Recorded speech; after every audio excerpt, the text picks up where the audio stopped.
Brazilian football তারকা Neymar ২০২৬ বিশ্বকাপে খেলবেন কিনা তা এখন পুরোপুরি নির্ভর করছে তার শারীরিক ফিটনেসের উপর।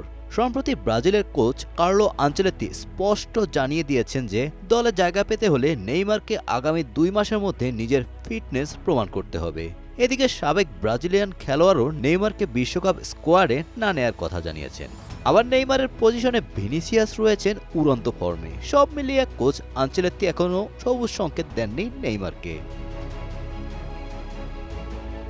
নেইমার নিজেও এই বিশ্বকাপকে তার ক্যারিয়ারের শেষ বিশ্বকাপ হিসেবে দেখছেন এবং সেখানে খেলার জন্য জান প্রাণ দিয়ে চেষ্টা করছেন। বর্তমানে তিনি সান্তোস এফসির হয়ে খেলছেন এবং সেখানে ৬ ম্যাচে ৩টি গোল ও ৩টি অ্যাসিস্ট করে নিজের সামর্থ্যের জানান দিয়েছেন। তবে সাবেক ফুটবলার রাই সহ ফুটবল বিশেষজ্ঞই সংশয় প্রকাশ করেছেন যে একাধিক অস্ত্রোপচারের পর নেইমারের শরীর আন্তর্জাতিক টুর্নামেন্টের উচ্চচাপ নেওয়ার মতো অবস্থায় আছে কিনা।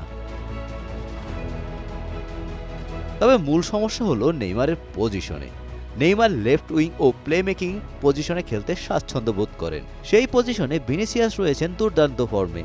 রিয়াল মাদ্রিদে থাকাকালীন সময় আনচেলত্তি ভিনিসিয়াসকে কেন্দ্র করে গেম প্ল্যান সাজাতেন। এদিকে বার্সা স্টার রাফিনাও লেফট উইং ও প্লে মেকিংয়ে ধারাবাহিক পারফর্ম করে যাচ্ছেন। ফলে এই পজিশনে নেইমারের প্রয়োজনীয়তাও কমছে।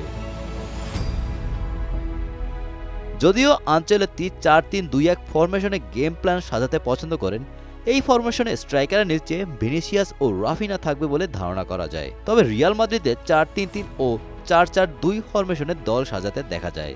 যদি খেলার ধরন পাল্টায় তাহলে নেইমারকেও স্কোয়াডে দেখা যেতে পারে। আগামী ১৮ মে ব্রাজিলের ২৬ সদস্যের চূড়ান্ত স্কোয়াড ঘোষণা করার কথা রয়েছে।